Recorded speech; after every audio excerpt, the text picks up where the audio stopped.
दोस्तों, आज जो कहानी मैं सुनाने जा रहा हूं वो सिर्फ एक कहानी नहीं है। ये उस जगह का रहस्य है जहां जाने के बाद लोग बदल जाते हैं। कहते हैं कुछ कमरे सिर्फ दीवारों और दरवाजों से नहीं बने होते। उनके अंदर किसी का दर्द, किसी की चीखें और किसी की आखिरी सांसें कैद होती हैं। तो अगर आप ये कहानी सुन रहे हैं तो पूरी लाइट बंद कर दीजिए, हेडफोन लगाइए और ध्यान से सुनिए, क्योंकि अगर आपने कहानी का एक हिस्सा भी मिस किया तो शायद आखिर में समझ नहीं पाएंगे कि उस कमरे में असली इंसान कौन था। हिमाचल के मनाली में घने जंगलों के बीच एक पुराना गेस्ट हाउस था। नाम था द व्हिस्परिंग वुड्स। दिन में वो जगह सामान्य लगती थी, लेकिन रात होते ही पूरा इलाका अजीब तरह से शांत हो जाता था। स्थानीय लोग कहते थे रात के बाद वहां मत रुकना, लेकिन शहर से आए दो दोस्त, आरव और निखिल, इन बातों पर विश्वास नहीं करते थे। दोनों ट्रैवल व्लॉगर्स थे। पुरानी हॉन्टेड जगहों पर जाकर वीडियो बनाना उनका शौक था। उस रात भारी बारिश हो रही थी। करीब 11 बजे दोनों उस गेस्ट हाउस पहुंचे। अंदर सिर्फ एक बूढ़ा केयरटेकर बैठा था। उसकी आंखें अजीब थीं, जैसे वो कई रातों से सोया ना हो। उसने रजिस्टर आगे बढ़ाते हुए कहा, ऊपर सारे कमरे बंद हैं, सिर्फ रूम 217 खाली है। आरव हंस पड़ा। बस सोना ही तो है अंकल। लेकिन बूढ़े ने धीरे से कहा, अगर रात में दरवाजे पर कोई नॉक करे तो खोलना मत। दोनों एक दूसरे को देखकर हंस दिए। उन्हें लगा बूढ़ा डराने की कोशिश कर रहा है। दोनों ऊपर कमरे में चले गए। कमरा पुराना था। लकड़ी की दीवारें, पीली लाइट और खिड़की के बाहर घना जंगल। बारिश की आवाज लगातार आ रही थी। रात के करीब 2 बजे निखिल सो चुका था, लेकिन आरव अपने कैमरा की फुटेज चेक कर रहा था। तभी एक फोटो देखकर उसका हाथ कांप गया। कमरे के कोने में एक लड़की खड़ी थी। लंबे बाल, सफेद चेहरा और आंखें पूरी काली। आरव का गला सूख गया। उसने तुरंत पीछे देखा। कमरा खाली था। तभी दरवाजे पर 2 हल्की नॉक्स हुई। आरव जम गया, इस बार थोड़ा जोर से। निखिल भी उठ गया। कौन है इतनी रात को? कोई जवाब नहीं, लेकिन अगले ही पल दरवाजे का हैंडल धीरे धीरे अपने आप हिलने लगा। कमरे की लाइट फ्लिकर होने लगी और अचानक पूरा कमरा बर्फ जैसा ठंडा हो गया। निखिल डर गया। भाई, ये मजाक नहीं है। आरव धीरे धीरे दरवाजे के पास गया और जैसे ही उसने कीहोल से बाहर देखा, उसकी चीख निकल गई। बाहर कॉरिडोर में एक लड़की खड़ी थी। उसका सिर उल्टा झुका हुआ था और वो बिना पलक झपकाए दरवाजे को घूर रही थी। तभी अचानक उसने धीरे धीरे मुस्कुराना शुरू किया और अगले ही सेकंड पूरा कॉरिडोर अंधेरे में डूब गया। ठप्प! दरवाजे के बाहर से किसी के दौड़ने की आवाज आने लगी। निखिल और आरव डर के मारे कमरे के कोने में पीछे हट गए। बाहर कॉरिडोर में किसी के तेज कदमों की आवाज लगातार गूंज रही थी। फिर अचानक सब कुछ शांत हो गया। इतना शांत कि दोनों को अपनी सांसों की आवाज तक सुनाई देने लगी। आरव कांपते हुए बोला, वो चली गई क्या? तभी कमरे के अंदर वाली अलमारी से हल्की खरोंचने की आवाज आने लगी। दोनों धीरे धीरे अलमारी की तरफ देखने लगे। अलमारी अपने आप थोड़ा थोड़ा खुल रही थी। अंदर पूरा अंधेरा। निखिल डरते हुए बोला, भाई मत खोल। लेकिन तभी अलमारी के अंदर से किसी लड़की के रोने की आवाज आई। मुझे बाहर निकालो। आरव का दिल तेज धड़कने लगा। उसे लगा शायद कोई सच में फंसा हुआ है। वो धीरे धीरे अलमारी के पास गया और जैसे ही उसने अलमारी पूरी खोली, अंदर कोई नहीं था। सिर्फ दीवार पर नाखूनों से लिखा हुआ था, शी इज नॉट डेड। अचानक कमरे की लाइट बंद हो गई। पूरा अंधेरा। तभी निखिल चीख पड़ा, आरव पीछे देख। आरव ने धीरे धीरे पीछे मुड़कर देखा और उसका खून जम गया। वही लड़की अब कमरे के अंदर खड़ी थी। उसके लंबे गीले बाल चेहरे पर लटक रहे थे, आंखें पूरी काली और उसके पैरों से पानी टपक रहा था। वो धीरे धीरे आरव की तरफ बढ़ने लगी, लेकिन सबसे डरावनी बात यह थी, उसके पैर जमीन को छू ही नहीं रहे थे। निखिल रोने लगा, हमें जाने दो, हमने कुछ नहीं किया। तभी लड़की ने पहली बार बोलना शुरू किया। उसकी आवाज टूटी हुई थी, जैसे कोई बहुत दर्द में हो। उसने मुझे यहीं मारा था। अचानक दीवारों पर खून जैसे निशान उभरने लगे, कमरे की हवा भारी होने लगी और फिर कमरे के बाथरूम का दरवाजा अपने आप खुल गया। अंदर से पीली लाइट जल रही थी। आरव ने डरते हुए अंदर देखा और बाथटब में एक सड़ी हुई लाश पड़ी थी। बाथटब में पड़ी वो सड़ी हुई लाश अचानक धीरे धीरे अपना सिर उठाने लगी। उसके गीले बाल चेहरे पर चिपके हुए थे, आंखें पूरी सफेद और गर्दन ऐसे टेढ़ी थी जैसे किसी ने उसे बेरहमी से मरोड़ दिया हो। निखिल डर के मारे चीख पड़ा, आरव, दरवाजा बंद कर! लेकिन तभी बाथरूम की लाइट तेजी से फ्लिकर होने लगी और अचानक आरव के हाथ में पकड़ा कैमरा अपने आप ऑन हो गया। स्क्रीन पर एक पुरानी रिकॉर्डिंग चलने लगी। डेट थी 17 अक्टूबर 2004। वीडियो में वही रूम 217 दिखाई दे रहा था, वही बाथरूम, और एक लड़की जोर जोर से रो रही थी, प्लीज मुझे जाने दो। तभी वीडियो में एक आदमी दिखाई दिया। उसका चेहरा अंधेरे में छिपा हुआ था, लेकिन वो लड़की को पकड़कर बाथटब के पानी में डुबो रहा था। लड़की तड़प रही थी, चीख रही थी, लेकिन कोई उसे बचाने नहीं आया। निखिल कांपती आवाज में बोला, ये मर्डर की रिकॉर्डिंग है। अचानक वीडियो अपने आप बंद हो गया और उसी वक्त बाथरूम के मिरर पर खून से शब्द उभरने लगे, ही इज स्टिल हियर। दोनों की सांसें रुक गईं। मतलब कातिल अभी भी यहीं है। तभी बाहर कॉरिडोर से भारी कदमों की आवाज आने लगी, लेकिन इस बार वो इंसानों के कदमों जैसी नहीं थी, जैसे कोई अपने शरीर को घसीटते हुए चल रहा हो। आरव धीरे धीरे कमरे के दरवाजे की तरफ देखने लगा और अचानक दरवाजे के नीचे से काला पानी अंदर आने लगा।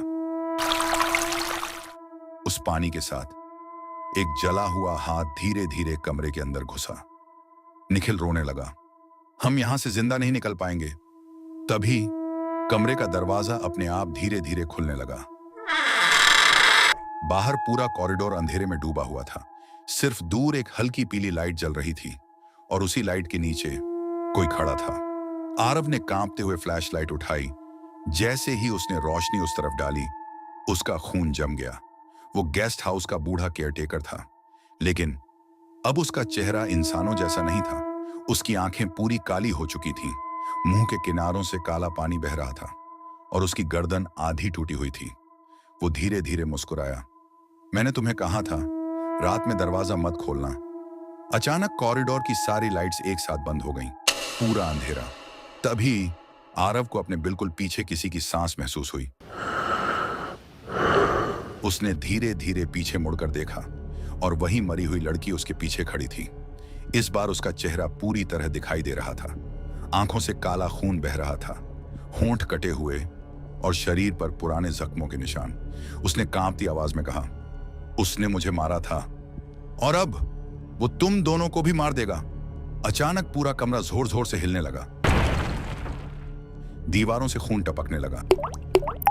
तभी निखिल चीख पड़ा, आरव, पीछे! आरव ने देखा, केयरटेकर अब कमरे के अंदर था, लेकिन वो चल नहीं रहा था। वो हवा में तैर रहा था। उसके हाथ में पुरानी रस्टेड चाबी थी, रूम 217 की चाबी। वो भारी आवाज में बोला, 20 साल पहले उस लड़की ने मेरा सच जान लिया था, इसलिए मैंने उसे यहीं मार दिया। अचानक केयरटेकर की गर्दन अजीब तरीके से घूमने लगी और अगले ही सेकंड उसने निखिल का गला पकड़ लिया। निखिल हवा में तड़पने लगा, उसके पैर जमीन से ऊपर उठ चुके थे। वो सांस लेने की कोशिश कर रहा था। बचाओ! आरव डर के मारे जड़ हो गया था, लेकिन तभी कमरे की दूसरी तरफ खड़ी उस लड़की की आत्मा अचानक जोर से चीखी। पूरा कमरा हिल उठा, दीवारों के शीशे टूटने लगे। अचानक केयरटेकर हवा में पीछे जा गिरा। उसके चेहरे पर पहली बार डर दिखाई दिया। लड़की की आत्मा धीरे धीरे आरव के पास आई। उसकी आवाज अब पहले जैसी डरावनी नहीं थी, इस बार उसमें दर्द था। बेसमेंट, उसका सच नीचे छिपा है। तभी अचानक कमरे का फर्श अपने आप खुलने लगा। नीचे अंधेरा बेसमेंट दिखाई दिया और उस अंधेरे से बहुत सारी फुसफुसाहटें आने लगी। आरव और निखिल कांपते हुए नीचे उतरे। बेसमेंट में बहुत बदबू थी, दीवारों पर पुराने खून के निशान थे और बीच में एक पुरानी लकड़ी की अलमारी रखी थी। उस पर दर्जनों फोटो चिपकी थी। गेस्ट हाउस में रुकने वाले लोग जो सालों से गायब थे। निखिल की सांस रुक गई। ये सब लोग। तभी आरव की नजर एक फोटो पर गई। उसमें वो और निखिल थे, लेकिन फोटो आज की नहीं थी, 20 साल पुरानी थी और फोटो के नीचे लिखा था नेक्स्ट। अचानक पीछे से केयर टेकर की भारी आवाज गूंजी। अब तुम दोनों कभी यहां से बाहर नहीं जाओगे। दोनों ने पीछे मुड़कर देखा। केयर टेकर अब इंसान नहीं रहा था। उसका पूरा शरीर काला पड़ चुका था, आंखों से खून बह रहा था और उसके पीछे दर्जनों आत्माएं खड़ी थीं। आरव और निखिल डर के मारे पीछे हटने लगे। पूरा बेसमेंट अचानक ठंडा हो चुका था। दीवारों से अजीब फुसफुसाहटें आ रही थीं। तभी बेसमेंट का दरवाजा अपने आप बंद हो गया। पूरा कमरा अंधेरे में डूब गया। सिर्फ केयर टेकर की आंखें दिखाई दे रही थीं, पूरी लाल। वो धीरे धीरे उनकी तरफ बढ़ने लगा। उसके पैरों की आवाज नहीं आ रही थी, जैसे वो जमीन पर चल नहीं रहा, हवा में तैर रहा हो। निखिल रोने लगा, हम मर जाएंगे। लेकिन तभी वही लड़की की आत्मा अचानक उनके सामने आ गई। उसने कांपती आवाज में कहा, उसकी ताकत उस कमरे से जुड़ी है। अगर रूम 217 जल गया तो वो हमेशा के लिए खत्म हो जाएगा। आरव को अचानक याद आया, उसके बैग में लाइटर था। लेकिन तभी केयर टेकर जोर से चीखा, नहीं! पूरा बेसमेंट हिलने लगा, छत से मिट्टी गिरने लगी। आरव और निखिल भागते हुए ऊपर रूम 217 में पहुंचे। कमरे की हालत बदल चुकी थी। दीवारों पर खून फैला हुआ था और कमरे के बीच में वही लड़की खड़ी थी। इस बार उसके चेहरे पर डर नहीं था, सिर्फ गुस्सा। उसने धीरे से कहा, खत्म कर दो इसे। तभी केयर टेकर अचानक पीछे से प्रकट हुआ। उसने आरव का गला पकड़ लिया। तुम यहां से कभी नहीं जाओगे। आरव का दम घुटने लगा, लेकिन आखिरी ताकत से उसने लाइटर निकाला और कमरे के पुराने पर्दों में आग लगा दी। कुछ ही सेकंड में पूरा रूम 217 आग से भर गया। केयर टेकर जोर जोर से चीखने लगा, उसका शरीर जलने लगा और उसके पीछे खड़ी सारी आत्माएं एक साथ चीख उठी। पूरा गेस्ट हाउस कांपने लगा। आरव और निखिल भागते हुए बाहर निकले। बाहर भारी बारिश हो रही थी। दोनों जमीन पर गिर पड़े और पीछे मुड़कर देखा। पूरा विस्परिंग वुड्स गेस्ट हाउस आग में जल रहा था। लेकिन तभी आरव का कैमरा अपने आप ऑन हो गया। स्क्रीन पर आखिरी रिकॉर्डिंग चलने लगी। वीडियो में जलते हुए कमरे के अंदर वही लड़की खड़ी मुस्कुरा रही थी और उसके पीछे केयर टेकर आधा जला हुआ धीरे धीरे कैमरा की तरफ देख रहा था। फिर अचानक वीडियो ग्लिच हुआ और स्क्रीन पर सिर्फ एक लाइन दिखाई दी, room 217 is still open. Aarav और निखिल ने सोचा सब खत्म हो चुका है। गेस्ट हाउस पूरी तरह जल चुका था। पुलिस आई, लोग इकट्ठा हुए, लेकिन किसी को केयर टेकर की लाश नहीं मिली। उस रात के बाद दोनों ने फैसला किया कि वो इस घटना के बारे में कभी बात नहीं करेंगे। कुछ महीनों बाद आरव वापस दिल्ली आ गया। उसने हॉरर वीडियोस बनाना बंद कर दिया, लेकिन वो बदल चुका था। उसे हर रात वही सपना आता, जलता हुआ रूम 217 और दरवाजे के पीछे कोई धीरे धीरे नॉक कर रहा है। एक रात करीब 2:17 AM पर आरव की नींद अचानक खुल गई। पूरा कमरा अंधेरे में डूबा था, लेकिन उसके लैपटॉप की स्क्रीन अपने आप ऑन थी। स्क्रीन पर एक फोल्डर खुला हुआ था, whispering_woods_final। आरव के हाथ कांपने लगे। उसने वो फाइल कभी सेव ही नहीं की थी। धीरे धीरे उसने वीडियो प्ले किया।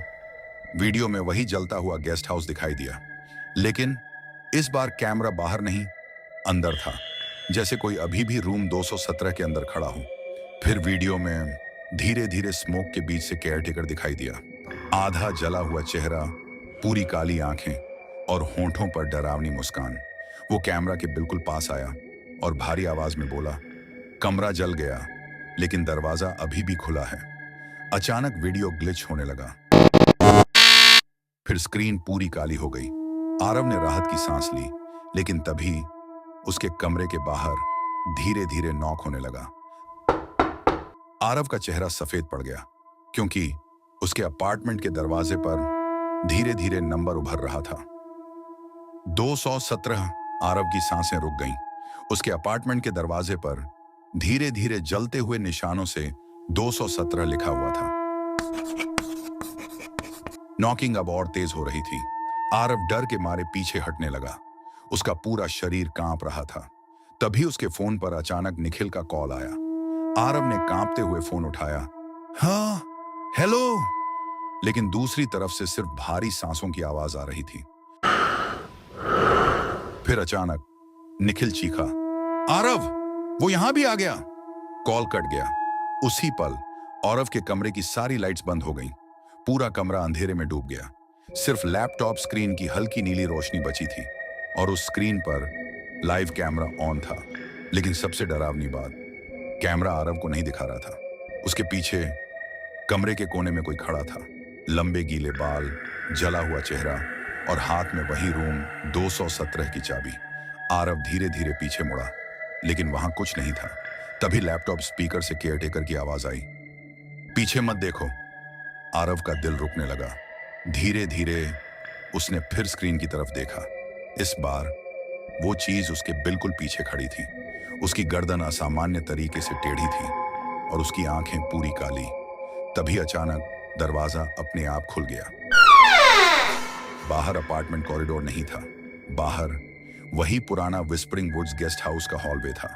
पीली फ्लिकरिंग लाइट्स, गीली दीवारें और दूर रूम 217 का दरवाजा आधा खुला हुआ था। आवाज अब उसी कमरे के अंदर से आ रही थी। आरव डर के मारे वहीं जम गया। उसके सामने उसके अपार्टमेंट का दरवाजा अब गेस्ट हाउस के कॉरिडोर में बदल चुका था। दूर रूम 217 आधा खुला हुआ था और अंदर से किसी के रोने की आवाज आ रही थी। आरव धीरे धीरे पीछे हटने लगा, लेकिन तभी उसके पीछे अपार्टमेंट की दीवारों पर पानी बहना शुरू हो गया। वो पानी काला था। तभी अचानक लैपटॉप स्क्रीन पर निखिल दिखाई दिया, लेकिन वो अपने घर में नहीं था। वो भी उसी रूम 217 में खड़ा था। निखिल रोते हुए चिल्लाया, आरव, दरवाजा बंद कर, उसे अंदर मत आने देना। तभी उसके पीछे वही लड़की दिखाई दी। इस बार उसका चेहरा पूरी तरह जला हुआ था।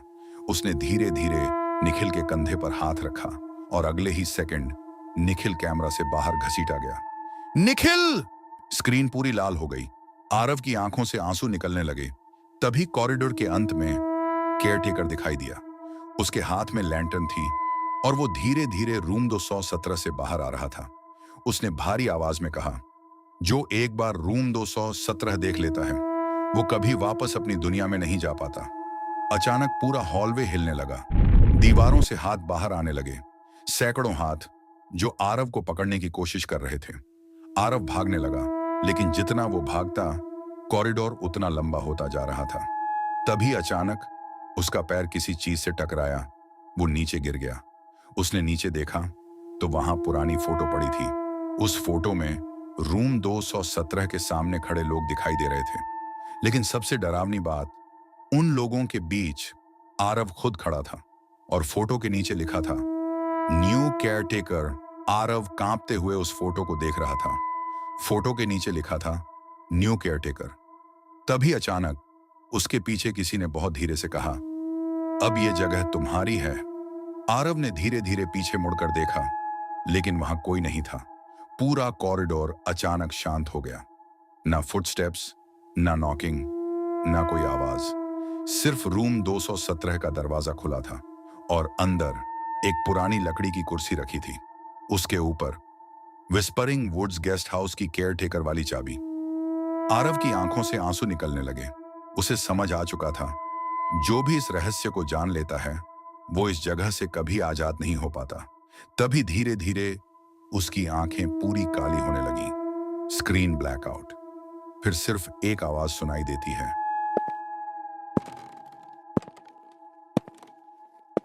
और आखिरी line, room 217 is waiting for its next guest. दोस्तों, कहानी कैसी लगी? डर लगा या मजा आया? कमेंट में जरूर बताना। अगर आपको यह वीडियो पसंद आई हो तो इसे लाइक और शेयर करें और चैनल को सब्सक्राइब करना मत भूलें, ताकि नई कहानियां आते ही सबसे पहले आप तक पहुंचें। मैं अगली बार और ज्यादा डरावनी और मजेदार कहानी लेकर आऊंगा। तब तक के लिए सुरक्षित रहिए और दरवाजा बंद रखना।